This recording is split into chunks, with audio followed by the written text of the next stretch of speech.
नमस्कार दोस्तों। अब यहाँ पर बात हो रही है कि इंडिया के साथ अगर हमारा ट्रेड शुरू हो जाए तो सबसे बड़ी चीज़ ये हो जाएगी कि हमारी जो तरक्की है वो बढ़ना शुरू हो जाएगी। अब ईरान से बिजनेस होता है लेकिन अनऑफिशियली होता है, मतलब वो स्मगलिंग होती है। अफगानिस्तान से भी वैसा ही होता है। ईरान जो है पाकिस्तान में ईरान से सबसे ज़्यादा ऑयल आता है, वो भी स्मगल किया हुआ, जिसका कोई भी यहाँ पर टैक्स नहीं दिया जाता। पिछले दिनों मैंने एक न्यूज़ सुनी थी कि ईरान से जो ऑयल आता है तो वहाँ के कुछ लोग थे, मतलब सरकारी लोग, उन्होंने यहाँ पर ट्राई की कि भाई इसको रेगुलाइज किया जाए। मतलब कि ये जो जहाँ पर टैक्स नहीं दिया जाता तो इसको अथॉरिटी के अंदर लिया जाए। तो वैसे ही सीधे प्रधानमंत्री से फ़ोन आ गया कि भाई उनको जो करता है कर रहा है उनको करने दीजिए, उनको डिस्टर्ब मत कीजिए। अब वो भाई साहब महीने के 100 करोड़ कमा रहे हैं, मतलब जो ये स्मगल कर रहे हैं।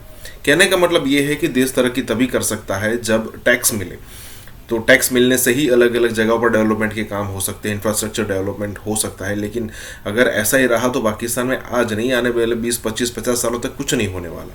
तो यहाँ पर यही बात हो रही है। इसी के साथ ही वीडियो शुरू करते हैं। इंडिया के साथ भी, बाकी दुनिया को तो छोड़ दें एक साइड में, हम इंडिया के साथ भी आने वाले 100 साल में भी उनके साथ नहीं मिल सकते। वैसे हम कहते हैं कि हाँ हमारा इंडिया के साथ बड़ा मुकाबला है, नहीं, ये बिल्कुल झूठ है। वो हमसे बहुत ज़्यादा डेवलप हैं, ठीक है। वो हमारे आपके नेबर में ही सबसे बेस्ट होती है।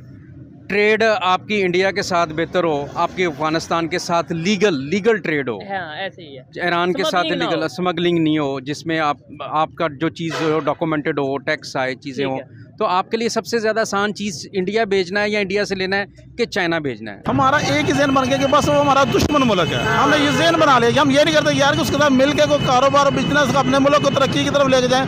हम ये नहीं कहते, हम कहते नहीं बस वो हमारा दुश्मन ही बस गया है। पता है कितनी बड़ी इकॉनमी है वो इस टाइम पे। और ये भी अपने जो भाई घर वालों को एक हिसाब से बेघर करके मैं जा रहा हूँ, मजबूर होकर घर बेच के जा रहा हूँ। घर बेच के जा रहे हैं। हमारे उनके साथ एक सिर्फ झगड़ा है कश्मीर का, इसके अलावा तो कुछ नहीं है ना। हम कहते हैं अगर हम उनके साथ मिल के चलेंगे शायद आने वाले वक्त में वो भी हल हो जाए। ये चीज़ है ना, उस मोदी ने ना सियासत में पुख्तगी पैदा की है। अच्छा, अपने साथ यूनिटी लाए हैं। हमारे सियासतदान ना एक दूसरे की टांग खींच रहे हैं। जो आपकी आज़ादी होती है ना, वो आपको काम करने देती है। ठीक हो गया। अब अमेरिका की सैंक्शन की वजह से या चाइना की नाराज़गी की वजह से आप ये बिज़नेस, आप एक तरफ अमेरिका की नाराज़गी को सोचना शुरू कर दें, एक तरफ चाइना की नाराज़गी को सोचना शुरू कर दें, एक तरफ सऊदी अरब की नाराज़गी को सोचना शुरू कर दें। ईरान जो आपके साथ बैठा हुआ है, अफगानिस्तान जो आपके साथ बैठा हुआ है, ईरान के साथ आप बिजनेस नहीं कर पाए। ऑयल हम बड़ी तादाद में, पेट्रोल की अगर बात करें, उन ईरान से ले सकते हैं। लेकिन हम चूँकि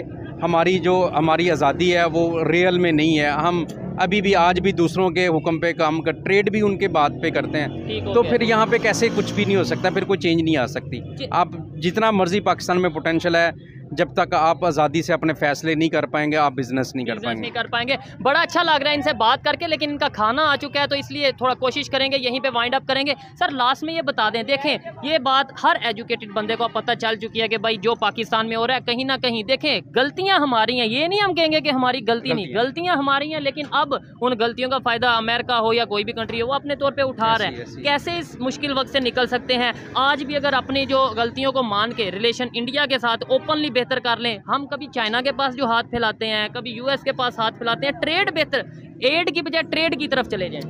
देखिए, ट्रेड हमेशा आपके नेबर में ही सबसे बेस्ट होती है। ट्रेड आपकी इंडिया के साथ बेहतर हो, आपके अफगानिस्तान के साथ लीगल ट्रेड हो, हाँ, ऐसे ही है। ईरान के साथ लीगल स्मगलिंग नहीं हो, जिसमें आपका जो चीज़ हो डॉक्यूमेंटेड हो, टैक्स आए, चीज़ें हो। तो आपके लिए सबसे ज़्यादा आसान चीज़ इंडिया भेजना है या इंडिया से लेना है कि चाइना भेजना है? आप ये देखें, अगर आप अपनी जो ट्रेड पॉलिसी में आज़ाद हैं तो फिर आप जिससे मर्ज़ी ट्रेड करें, जहाँ से आपको अभी आपकी सपोज़ आपकी जो भी ज़रूरी चीज़ अगर कोई महंगी है, चीनी आप यहाँ से ले लें, पेट्रोल महंगा है ईरान से ले लें, जो चीज़ सस्ती है वहाँ से ले लें, जो चीज़ यहाँ पे सस्ती है। सब्जियों की बात करें, सब्जियों के आजकल क्या रेट, 150 1 किलो जो सब्जी मिल रही है, और वहाँ पे वो 20 रुपये 15 रुपये की मिल रही है। यही चीज़ है, मतलब आप फ़ायदा उठा सकते हैं ना। अगर आप इंडिया के साथ अच्छी फ्रेंडशिप करें तो आप फ़ायदा उठाना चाहिए आपको, जिस तरह इंडिया सबके साथ बिजनेस कर रहा है आपको भी करना चाहिए। देखिए, हमारा चीनी का बहरान हमारे मुल्क में, आटे का बहरान हमारे मुल्क में, ऑयल का बहरान हमारे मुल्क में, तकरीबन बहरान चल रहा है। गरीब तो पिस गया है बिल्कुल।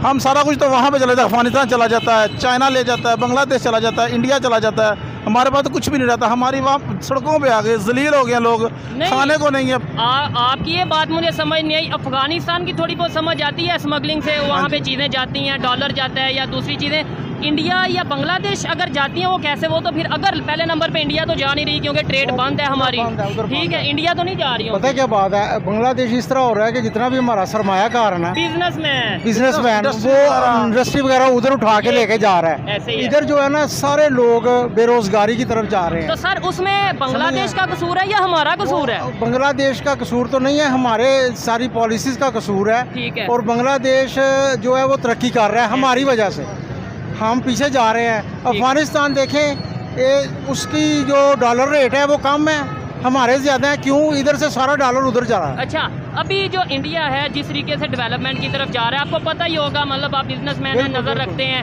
और उनके जो प्राइम मिनिस्टर ने स्टेटमेंट दी है बड़ी वायरल है पूरी दुनिया में। वो ये कह रहे हैं सबका साथ सबका विकास, मतलब सब पूरी दुनिया के कंट्रीज मिल के काम करें और जो उनसे सब आगे डेवलपमेंट की तरफ जाएं। आपको नहीं लगता हमें इस स्टेटमेंट को समझना चाहिए और रिलेशन बेहतर करने चाहिए? हम कहते हैं जो इंडिया है ना, उस मोदी ने ना सियासत में पुख्तगी पैदा की है। अच्छा, अपनी साथ यूनिटी लाए हैं। हमारे सियासतदान ना एक दूसरे की टांग खींच रहे हैं, इसलिए हम पीछे चले गए हैं।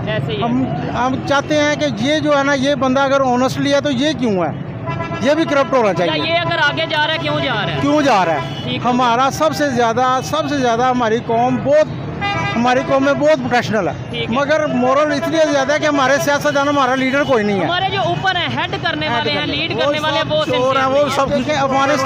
अफगानिस्तान जो है ना वो यूनिटी की तरफ जा रहा है। ऐसे ही है, उन्होंने आटा हमसे लेना है, खाना है, तो फिर भी वो अच्छे हैं, हम बुरे हैं। ठीक हो गया। और इतने पाकिस्तान में जितना अफगानी है ना, आप यकीन करें अगर इनको निकाल दें ना तो पाकिस्तान तरक्की कर जाए। अच्छा, ये मैं बड़े लोग ये स्टेटमेंट आजकल दे रहे हैं, लेकिन आपको नहीं लगता अगर वो यहाँ पे मौजूद हैं तो बिजनेस भी बड़ी तादाद में पाकिस्तान को करके दे रहे हैं? पाकिस्तान बहरान की तरफ जा रहा है, पाकिस्तान बेरोजगार हो रहा है, परेशानी बढ़ रही है उनकी वजह से। पाकिस्तानी मजदूर जो है ना वो 1000 रुपया दिहाड़ी लेता है, ठीक है। जो अफगानी है ना वो 600 रुपया दिहाड़ी लेता है। अब बताएं अफगानी रखें या पाकिस्तानी मजदूर रखें?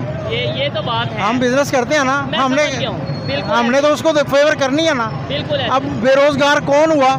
पाकिस्तानी बेरोजगार हो गया। जो अगर हम रिलेशन ट्रेड बेहतर कर लेते हैं इंडिया के साथ, जो कि हमने बंद किया, आपको नहीं लगता ये अंगूर सस्ते हो जाएंगे? आपको नहीं लगता सब्जी फल सस्ते? हमारे सियासतदानों का उसमें ना फायदा नहीं है, इसलिए ये खोल नहीं रहे। ये चीज़ है, ऐसे ही है। हमें पहले तो इंडिया से करते थे, पहले क्यों नहीं करते? अब बंद किया तो इसलिए बंद की हुई है कि क्योंकि हमारा जो है ना सियासतदानों का, बड़े लोगों का उसमें फायदा नहीं हो रहा। इस तरीके से आप क्या कहना चाहेंगे इसके ऊपर? अगर हम इंडिया से सिर्फ ट्रेड नहीं, मतलब सिर्फ इंडिया से नहीं, पूरी दुनिया से जो इंडिया के प्राइम मिनिस्टर ने स्टेटमेंट दिया उसके ऊपर अगर इम्प्लीमेंट करेंगे, सबके साथ मिलके चलें, सबका साथ सबका विकास। हम चाहते हैं कि मिलके चले, हम भी चाहते हैं कि दूसरे मुल्क के साथ हम मिलके कारोबार करें, हमारा भी बिजनेस हो, हमारा मुल्क तरक्की करे, कामयाबी की तरफ जाए, इन्वेस्टमेंट आए, वहाँ से यहाँ पर आए, यहाँ से वहाँ पर जाएँ, कारोबार बढ़े, इजाफा हो। लेकिन उसमें लिए हमारे हुक्मरान जो है ना, उनको ईमानदार होना पड़ेगा, उनको नेक नीति के साथ काम करना पड़ेगा। जो भी आता है वो इतना लूट के ले जाता है कि पाकिस्तान को दिन ब दिन पीछे जाता देख सकते हैं, तरक्की करता नहीं, आप देख सकते हैं। अब तो अफगानिस्तान को हम आगे जाता देख रहे हैं। कल आज़ाद होने वाला मुल्क है, समझ लेंगे जंग से आज़ाद हुआ है तो हमसे आगे चला गया। बांग्लादेश हमारे हाथों से निकल गया, आगे चला गया। छोटे छोटे मुल्क बेशुमार है, वियतनाम हो गया, इंडोनेशिया, ये देखे कहाँ चले गया। अच्छा, हम वहाँ के वहाँ हैं। एक चीज़ और, इस्लामिक कंट्रीज बड़ी तादाद में, पहले ये कंसेप्ट दिया जाता था जी इंडिया इस्लामिक कंट्रीज़ के अगेंस्ट है, मुसलमानों के अगेंस्ट है। अब सऊदीया इंडिया के साथ रिलेशन बेहतर कर रहा है, अफगानिस्तान इंडिया के साथ रिलेशन बेहतर कर रहा है, ईरान, बांग्लादेश, ये सारे कंट्रीज अगर बेहतर कर रहे हैं, हम भी अपनी सोच बदलनी लेनी चाहिए। हमारा एक ही जहन बन गया कि बस वो हमारा दुश्मन मुल्क है, हमने ये जहन बना लिया। हम ये नहीं करते यार कि उसके साथ मिल के कोई कारोबार और बिजनेस अपने मुल्क को तरक्की की तरफ लेके जाएं, हम ये नहीं कहते। हम कहते नहीं, बस वो हमारा दुश्मन ही बस गया है। आपको पता है कितनी बड़ी इकानमी है वो इस टाइम पे? इस वक्त पूरी दुनिया में उनका एक नाम चल रहा है, काम चल रहा है। उसके बाद हमारा देखिए दिन ब दिन हमारा पैसा नीचे डाउन जा रहा है, हमारा मुल्क बहरान की तरफ जा रहा है, परेशानी बढ़ती जा रही है मुल्क के अंदर, बिजनेस बिल्कुल डाउन हो गया लोगों का। लास्ट में आप कोई स्टेटमेंट देना चाहेंगे इस जो उनके प्राइम मिनिस्टर ने बोला है? मैं उस पर रिएक्शन ले रहा हूँ कि भाई पाकिस्तान की पब्लिक क्या चाहती है, कि मिल के चलना चाहिए या नहीं चलना चाहिए? हम कहते हैं कि कारोबार के, बिजनेस के हवाले से मिल के चलना चाहिए। जबरदस्त ऐसे ही। जो हमारे उनके साथ एक सिर्फ झगड़ा है कश्मीर का, इसके अलावा तो कुछ नहीं है ना। हम कहते हैं अगर हम उनके साथ मिल के चलेंगे शायद आने वाले वक्त में वो भी हल हो जाए। ये चीज़ है, टेबल टॉक से ही इशू हल होगा, अदरवाइज हम कश्मीरियों को क्या दे रहे हैं? मुझे ये बता दें। कल को वही कह देंगे कि भाई ये मतलब बात शायद बुरी लगे मेरी, लेकिन कल को वो ये कहते हैं भाई हमने नहीं पाकिस्तान के साथ रहना। अल्लाह ना, उनका दिल कहता है कि इससे चलो इंडिया ही है, ठीक है, हमारी तरफ से उनको कोई बेनिफिट नहीं मिल रहा, कोई फायदा नहीं मिल रहा कश्मीर को। अल्लाह ताला इंसानी पैदा कर दे हमारे मुल्क में। आने वाले कोई लीडर या कोई ऐसा पाकिस्तान का लीडर जिस पे उम्मीद हो कि यार ये बंदा आएगा पूरी दुनिया में रिलेशन बेहतर करेगा, या आने वाले टाइम में रिलेशन बेहतर होंगे? क्या बता दें, जिसके बारे में देखें सुने पड़े तो वो चोर नजर आता है, कुछ समझ नहीं आती। कुछ मुल्क बहरान इतना हो गया परेशानी की तरफ कि हर इंसान कोई लीडर अगर बताना चाहे कि यार ये बंदा है, इस पे थोड़ी उम्मीद है, या कोई आने वाले हम कहते हैं कि जब 2018 में नवाज शरीफ गया है, ठीक है, तो इकॉनमी भी स्टेबल थी, ठीक है, हालात भी स्टेबल थे, बेहतर थे, चीज़ें भी कंट्रोल में थी। उसके बाद चाहे जो भी है ना, चाहे शहबाज शरीफ है या इमरान है, ग्रोथ हमारी नीचे गई है, ऊपर नहीं गई।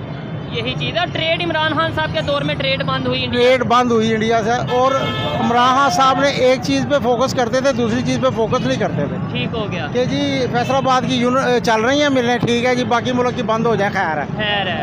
ये नहीं होना चाहिए ना। एक्सपीरियंस उनके पास टीम चोर थी सारी, खुद शायद ऑनेस्ट थे मगर टीम चोर थी। आने वाले टाइम पे कोई उम्मीद है यार 5 साल तक बेहतर हो जाएगा, 10 साल तक, या ऐसे ही हम चलेंगे कि यार इंशाल्लाह क्यों नहीं बेहतर होगा, क्यों नहीं होगा, अल्लाह की रहमत से बड़े अच्छे लोग दुनिया में हैं, बेहतर होगा। अगर नवाज शरीफ जैसा बंदा फिर आके ऑनेस्टली अगर बिजली का बहरान ख़त्म कर सकता है तो ये भी बहरान ख़त्म कर सकता है। ऐसे ही है। मैं नवाज शरीफ साहब की बात नहीं करता, मैं कहता हूँ कोई भी आए, नवाज शरीफ साहब आए, इमरान खान साहब आए, शहबाज शरीफ आए, या फिर आसिफ अली जरदारी, पाकिस्तान की बेहतरी होनी चाहिए इंशाल्लाह इसमें बात